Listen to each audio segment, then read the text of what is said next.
you wish your bag was hot like me? Don't you wish your bag was a freak like me? Don't you? Don't you? Don't you wish your... Okay, welcome to this week's Red Button content. I'm guessing this is the point when it gets 19 plus, so it's all sweary words and nonsense from now on in, so don't expect anything. Fuck off. I was going to say don't expect anything too sensible, but if you've listened to the main podcast, I'm like, your expectations will not be too high. I don't know, personally, I think now we don't have to focus on not swearing, we might make more concentration on actual content. It will certainly save us a lot of time in editing now that we don't have to worry about editing out all the fucks and chase. You can't say that. You can bleep that out, it'll actually work. So the intro music there was for Cha. Apparently it's his Koma Wo Yo game. Paul, at some point, hopefully they'll tell us exactly what we're supposed to be thanking him for. Presumably for leaving all those big gaps at the back during the World Cup. He won that in the World Cup. The previous one! The previous one, because you know, you get on seriously, man, the guy was posting missing more often than Chase. If you look at the review of the 2014 World Cup from Korea's point of view, there's two things that stand out. One, Hong Myung-bo picked Park Ji-young when he wasn't really match fit or even match ready. Two, he left Chowdhury behind to be a commentator. Which in fairness was the best place for him, given his previous performances. I'd agree. Based on his FC Seoul form, I've said this numerous times before, based on his FC Seoul form, he should not have been in the World Cup squad. I don't understand exactly why Chowdhury's such a big star, apart from the fact that he's Baby Cha. I mean, if this was anybody else who'd played for Korea in the same performances as Cha, put in the same performances, played the same number of caps, would we be having a thank you game for him, or is it just because he's Cha and he plays for FC Seoul and for some reason the game's at Sangam, so we'll try and sell it to the fans? No, I think it comes from the 2002 World Cup. I really do. I mean, I think that people remember, like, there's some things that people remember about that campaign. And Chowdhury is not one of them. One of his is near miss on the overhead kick, right, in the semi-final with Germany. What game was that in, Paul? Are you sure that was the semi-final with Germany? It was so memorable that Paul doesn't actually know what game it was in. Let me just recite every game that Korea plays, and I'll just edit out in the right one. It was the semi-final with Germany. It was the quarter-final with Spain. It was the second round match with Italy. It was the group game with whoever they played. What was their third group game? Portugal. It wasn't Portugal. Portugal was their group. Yeah, you're right. that wasn't the game where Chowdhury did his overhead kick. No, because he never did anything in any of the competitive games of I'm going to put another man one on the table with Mark and say it was the semi-final with Germany. Anyway, so in any case then, the best thing that Chowdhury ever did for Korea was not score a goal. Almost score a goal. Score a goal. I think a lot of it comes from the fact that he was still more than he's done at FC Seoul. He was a driving force in the Asian Cup. There's no denying the fact that if it wasn't for Cha, when he came on against Uzbekistan, he was the only one who he kind of pushed that game. I think if it hadn't been for Cha, would Korea have ended up being in penalties against Uzbekistan and maybe losing? Probably. And I thought he is the son of Cha, the Cha Bum-gun, the greatest ever, obviously. But I think there is something about him. He is a bit charismatic. You know, the fact he was born in Germany, the famous YouTube clip of him speaking German. I think he epitomises a lot of things about Korea. He's a Korean who isn't actually Korean, and isn't that what a lot of Koreans want to be? So I think, I think that's why they're doing this whole thing for him. He has a huge personality. He has all the advertisements, all the marketing. Even though he's never really done much in his club career either. But does he deserve a farewell? No. Not 100% he doesn't deserve a farewell. But I think a farewell's been granted to every Korean player from the 2002 World Cup that's gone overseas and made their career, right? Lee Young-pyo's. Yeah. Well, you'd have to argue that Chowdhury went overseas and made his career. Well, you'd have to argue that apart from he was already overseas. But anyway, I mean, the fact is, other players that have had farewell. I'm sure there's been a lot better players who played for Korea who didn't get the privilege of a thank you game at Sangam. Like Jeojin, FC Seoul's reserve right back, who always suffered. He was in the 2012 World Cup squad and has been. I think if Cha wasn't playing at FC Seoul, if Chad wasn't playing in the K-League, Yes. I don't think he would even have been at the Asian Cup anyway. I And I agree. don't think there would have been a farewell match. I don't think Hong Myung-bo had a farewell match for him when he dropped him for the World Cup. So I don't think. I think it's because he's in Korea. I think it's because even at FC Seoul as well, he still puts his head down, makes those mad runs. It just smacks a bit of a desperate attempt to get another 5,000 in the crowd at Sangam, because they know that New Zealand's not that big a draw, and they'll probably be lucky if they get 20,000 at that game. Well, will you be at the game? I will be, but not to say Koma Woyo Chadiri. Will you be at the game, Mark? I'm unsure, to be honest. I'm thinking about it. It's tomorrow. You don't have much time. Well, I have about I think he's got 24 hours. I'm pretty sure it's not going to be a sellout, so I'm sure he'll be able to. No, I actually bought my ticket today, and there were plenty of seats left. So Yeah, I mean, it depends on what time I finish work. It depends on how I feel when I finish work. To be honest, after watching them last Friday against Uzbekistan, if they're giving away a free ticket, then I might go. The fact I can't drink any beer is kind of persuading me to probably not attend. Sometimes watching Korea sober is not the most Yeah. fun, is it really? So, I mean, I don't know. I mean, last Friday's game was just one of those matches that I kind of watched it both on Twitter and on TV, because I was reading Twitter at the same time. Yeah.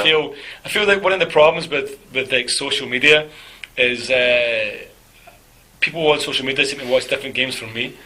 I didn't see anything. I know that feeling. Yeah. I didn't see anything remotely Judging by my inspiring from what the I feel Korean team. the problem with social media is there's too many Americans on there that don't know anything about football. No. Sometimes people watching podcasts watch different games from me as well. Yeah. Yeah, but Sometimes people listen to podcasts, listen to different podcasts to me. I mean, I don't think I ever said I that. think the only thing. Is there an alternative podcast? I don't think so. I do one on a Tuesday when you guys are not here. Yeah. I'll look I do. for that tomorrow.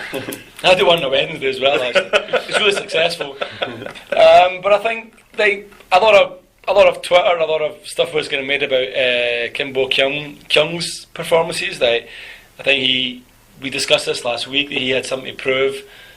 That maybe, and I guess he played reasonably well. But really, it was so uninspiring. It was just You've like, got to try and find the positives from the performance, and if you're looking at it, then maybe Kim Bo Kyung is the one positive. performance, but it was I think you said it, uninspiring. It was just such a really flat game. It looked like it was going to go somewhere. I mean, they took the lead. It was a very textbook. Here's how to score a corner, set piece, cross it in, run to the near post, nod it in, goal. So I mean, the thing is, like, I think after the Asian Cup, I mean, people are interested again in watching Korea, maybe both in the K-League and maybe both the big national team, I don't know, but performances like that against an Uzbekistan team that, again, didn't really seem to really try a leg much either.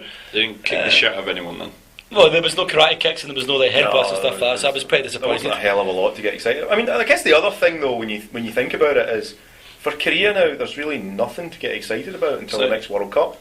The qualifiers are all nothing games. They're going to play a bunch of friendlies. Why would you get excited about anything until it actually gets into the business end of, we're qualifying for the World Cup, or we've actually qualified for the World Cup, we're going to play games. I mean, for the World 3 Cup, years of for the World Cup, there's two. Is there 2 rounds or 3 rounds this time around? Who knows? Last time they actually. I don't. Well, no, they've changed the format, qualifying now. So they've got a lot more teams in it this time around. But last time, they only just came out of the first qualifying round and got into the final qualifying round, where they also only scraped through after losing to Iran in their last game. Yes, that's correct. Yeah. So it's not like, although they've qualified for the last 6 or 7 World Cups, it's not like it's a given No. nowadays. And the last one, I think, wasn't there a point where Uzbekistan could actually have knocked them out? Yes. If they'd only just scored maybe 3 goals in the final game or something like that. I think they were a goal short in the end. Yeah, they were a goal short in the end, yeah. And Korea could actually, and I think it was only in that Iran game that Koreans realised, oh shit, we might actually not make a World Cup. Yeah. And suddenly everyone flocked to But sign that's a the World thing. Cup stadium Until for the game, you get to that point where it's like this is an important game. This is a make or break. We've got to beat these guys. The games are absolutely pointless. I mean, I think as well. I mean, even the opposition. I mean, New Zealand. I couldn't name a famous New Zealand footballer. There was that guy. Not any that are actually Ryan Nelson. Still playing for the international team. I don't know if he's still playing or not. Well, he's certainly not in this squad. Is that Wally's son? It's Admiral's son. Admiral's son, yeah. I mean, there was the one who played for Celtic who was absolute horse. Chris Killen. Yeah, played for Hibs and then Celtic, like 6'2" of complete shit. Well, the only one that I think we knew was Winston Reid, who's pulled out. Really? You knew him? Yeah. Well, of this team, yeah. He plays for West Ham and he's pulled out injured, right? So yeah, he's pulled out injured now. One guy that was actually pushing up the average caps has now disappeared. So yeah, I think he 20 or 30 caps. So they're kind of. So we'd have to say then that the Korean national team is kind of on a hiding to nothing. I mean, if they win 6-0, we'd be expected it. If they draw nothing, it's just like, well, it's the Korean national team. But this comes back to like last year when they played against Haiti, right? They ended up winning 4-1, but they actually went 1-0 down. Yes, that's right. Yeah, and that was a terrible game. I mean, even 4-1 flattered Korea, to be honest, because they weren't that good at all. I think for New Zealand, just because it's New Zealand, people will give them a bit of credit for being a decent side. They've been in the last couple of World Cups, and so if they win 4-0, I think people would say, "Yeah, great, we'll beat New Zealand 4-0," but they're not going to win 4-0. So it's kind of one of those games where you're like, well, if they win it, doesn't really matter. If they lose it, doesn't really matter. Can I just ask it, doesn't really matter. I'm assuming that Chowdhury didn't play against Uzbekistan on Friday. He didn't. He did. I thought. I watched the game, but I will be honest. Pause. I guess he didn't. I wasn't paying that close attention, but it looks from the team lines as if no, he didn't get picked. Well, he's got quite an obvious kind of appearance, right? You'd be pretty sure if you I tend to blank out FC players when I'm watching. Marauding down the right wing for his mental crosses, you would have seen him. Now, I guess because the Uzbek goal did come from the left wing, right, and originally, so I maybe I just assumed that Chowdhury was there. I mean, the guy who started, I guess, at right back was Jong Dong-ho, plays for Ulsan, I believe. Didn't last very long. It was taken off in the first half. I think he got a bit of a knock, I think. Okay. I'm not sure if it was serious or not. And he was replaced by Kim Jang-soo from Kashiwa. I've seen Chong Dong-ho play for Ulsan against Seoul, and you've seen Kim Jang-soo play for Kashiwa against Jeonbuk. Neither of them made particular. Well, certainly Chong Dong-ho didn't make that much of an impression on me that I remember him. The only thing I can remember about Kim Jang-soo was he was Korean. Was he the guy that got sent off then in the ACL? Must have been, yeah, I guess. I remember there was a Korean guy playing for one of the teams got sent off. No, that would have been the Korean guy playing for Gwangju RNF against Sangam. Ah, yeah, that would have been it, yeah. That's right. But I guess the key point for this section is: did either of them make an impression on you for the Korean national team? In fairness, none of the players really made that much of an impression. But it's one of those nothing games where just like the only thing you're going to get out of it is an injury, which is exactly what happened. I mean, there was I think there was 2 or 3 injuries. I mean, obviously like Sangju's Lee Jung-hyuk was injured. Well, yeah, that looked like the bad one. Like half an hour. And Key came on for him. What I found interesting was that Kucha Chol started as captain, but when Key came on, and I'm not sure this would happen in Western, like in English football culture or like in Scotland for the national team, but when Key came on, he was immediately given the armband to be captain. I think I've seen that happen before. That happened the other week when Liverpool were playing Man United, right? Okay. Henderson was captain for the first half. Gerrard came on at half time. For 25 seconds? He was captain for 25 seconds, got sent off and gave the band back to Henderson. Okay, so this happened then, yeah? Yeah. I didn't think I think I've seen that happen before. You would think, like, intuitively, that whoever had been given the captaincy for the first half would keep it. Would keep it, that's what you would think. Unless it was like a massive legend that was coming on. Speaking of the captaincy, I know that last week I had said how one of the things I was interested in seeing about this match was to see if whether Sever Jeparov would start, never mind retain the captaincy. He was captain for the match again. So even though he lost captaincy and lost his place against Korea in the Asian Cup, he was reinstated as captain again for this match, which I think was kind of like reasonably rejuvenated. Server Jeparov, he's done quite well for Ulsan. He did all right. I mean, again, it's hard to say MD was particularly great, but he did all right in that game. Also, you have I will get his name wrong, but you have like Rasa Depo. the Uzbekistan player, the guy who was like the big standout for Rashidov. For Uzbekistan in the Asian Cup. He started the match. He lasted about 75 minutes or so, and then was taken off. He looked okay. He looked good. But I mean, Uzbekistan's goal, I don't know if you remember it, Steve. Uzbekistan's goal was like a bit of a mess. It was a bit of a shambles. The guy on the line looked as if all he had to do was swing his leg and clear it, and it kind of bounced off his calf. And then bounced off the Uzbekistan player on the line. Yeah, trundled over the line while the guy's like, what do I do? But I mean, like, so the ball was swung in, it kind of found its way somehow. You know, as Stevie said, like, I've seen it bounce off 2 or 3 players or whatever, and then like, the Uzbekistan player, it just hit him and went in. At that point, Korea were down to 10 men, I believe, as that was. Yeah, because Lee was still off the field at that point. He was waiting to come on. coming on. The QPR man, Yoon Suk Young, was probably, it was his side of the goals. Yeah. He should probably have been a little bit closer to the ball, a little bit better than he was. But that's what happens when you have Kim Sung-gyu in goals. Well, I mean, overall, though, I've got to say, I'm still kind of unconvinced by Stilica. I think he's certainly tightened things up a bit, but he doesn't seem to have actually answered any of the kind of underlying problems about creating chances and scoring goals. But the 2 biggest problems for the Korean national team, in my view, has always been losing goals and scoring goals. Yeah, it always has been. Like, it's like Keystone Cup goals that they lose. They lose the cheapest goals ever. I mean, the defending is like naive, and that's being nice about it. In terms of, well, I mean, I think the biggest improvement he's made has been taking Jung out of goals. Yeah. He's taking Jung out as keeper. That's improved the solidity of the defence 1,000%. But he could have taken Jung out and not put anyone else in, and that would have improved. Probably a fair point as well. But honest, I think FIFA make you pick a keeper, don't they? But or if you play 11 outfield. Well, someone picked Jung for a couple of years. That wasn't a keeper.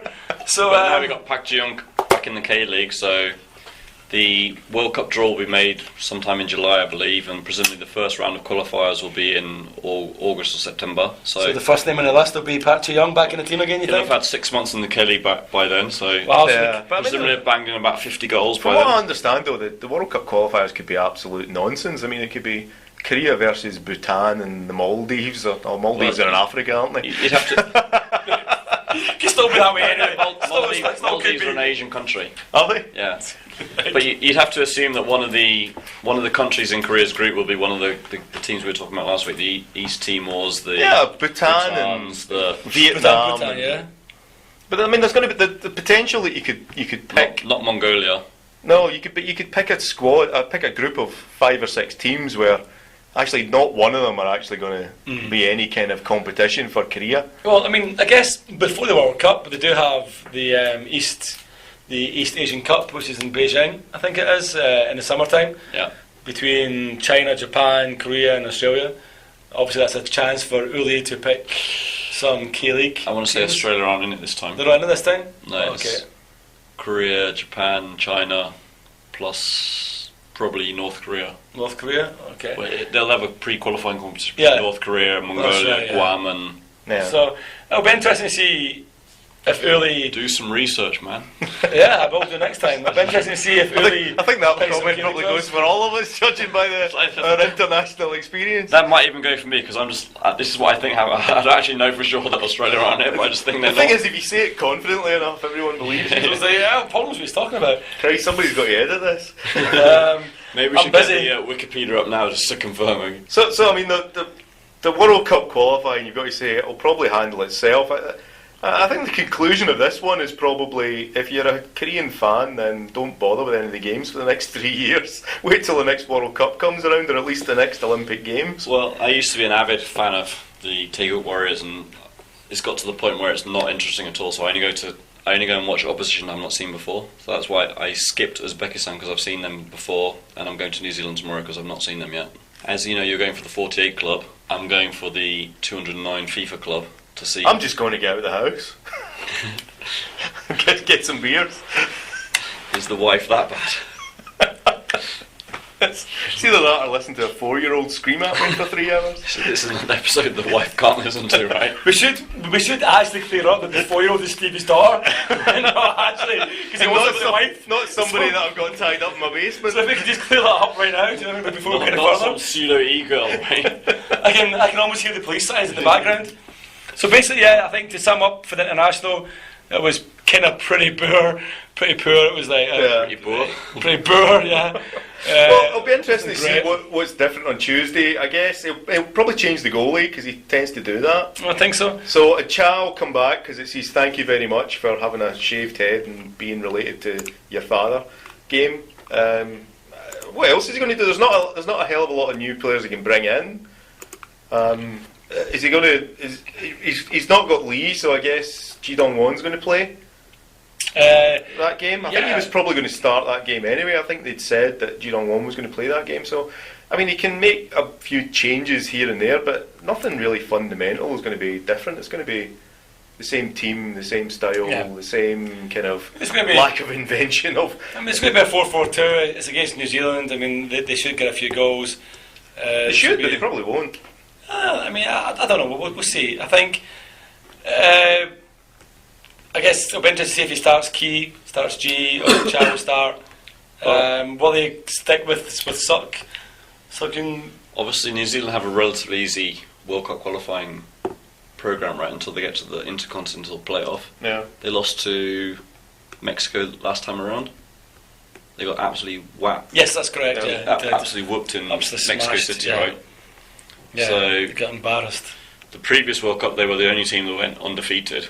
They only had 3 draws, which wasn't enough to get them out of the group stage, but also meant they could the only team that could crow about being undefeated. So they're no pushovers at least, but they're not exactly strong either. Yeah. Yeah, it's one of those nothing games. Where And of course, Auckland City were 3rd in the most recent World Club Cup.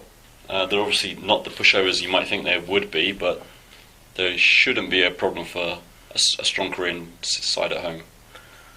I guess we'll find out on Tuesday night. At least I've got my ticket, you've got my ticket. Mark may or may not have his ticket. I guess he'll make his mind up tomorrow, but we'll find out. If nothing else, there'll be a few beers. The Red Devils will be out in force, so hopefully at least it'll be an entertaining match, and we'll see a few goals, and we'll see the fans putting on a bit of a show.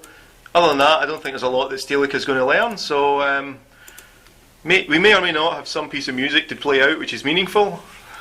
If there is, feel free to keep listening. If there isn't, then tune in to the main podcast where you can find out all the other great stuff we've been talking about this week.